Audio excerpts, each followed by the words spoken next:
ಸಾಮಾನ್ಯ ವಾಹನಗಳವರಿಗೆ ಈಗ 3,000 ರೂಪಾಯಿಗಳ 200 ಬಾರಿ ಹೋಗುವ ಹೊಸ ಹೆದ್ದಾರಿ ಸುಂಕ ನೀತಿ ಜಾರಿಗೆ ಬಂದಿದೆ. ವ್ಯಾಪಾರಿಗಳ ಪಕ್ಷ ಬಿಜೆಪಿಗೆ ಕೆಲವು ವಿಷಯ ಮುಖ್ಯ. ಅದರಲ್ಲಿ ಒಂದು ಖಾಸಗಿ ಲಾಭ, ಎರಡನೆಯದು ವ್ಯಾಪಾರಿ ಸಂಪರ್ಕ. ಅದಕ್ಕೆ ತಕ್ಕಂತೆ ಹೆದ್ದಾರಿಗಳನ್ನು ವಾಜಪೇಯಿಯವರ ಕಾಲದಲ್ಲಿ ಖಾಸಗಿ ಪಿಪಿಪಿಗೆ ನೀಡಿದ್ದರು.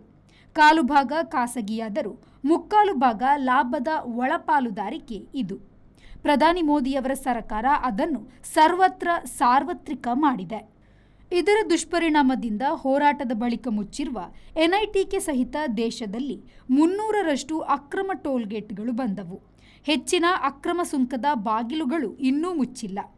ಆಗ ತೋರ್ತಲ್ ಸುಂಕದ ಹೆಬ್ಬಾಗಿಲು ಪೆಜಮಾಡಿ ಸುಂಕದ ಹೆಬ್ಬಾಗಿಲ ಜೊತೆಗೆ ವಿಲೀನವಾಗಿ ದುಪ್ಪಟ್ಟು ಸುಂಕ ವಸೂಲು ಮಾಡತೊಡಗಿತು. ಜನರನ್ನು ಹೇಗೆಲ್ಲ ಬೋಳಿಸಬಹುದು ಎನ್ನುವುದಕ್ಕೆ ಇಡೀ ಜಗತ್ತಿಗೆ ಮಾದರಿ ಬಿಜೆಪಿ ಸರ್ಕಾರಗಳು. ಬಡವರು ಬಸ್ಸಲ್ಲಿ ಹೋಗುತ್ತಾರೆ, ಸುಂಕ ಟಿಕೆಟಲ್ಲಿ ಬೀಳುತ್ತದೆ. ಅವರು ಕೊಳ್ಳುವ ವಸ್ತು ಸುಂಕ ಸೇರಿ ಮಾರಾಟಕ್ಕೆ ಬರುತ್ತವೆ. Bureau report, V4 news, Mangaluru.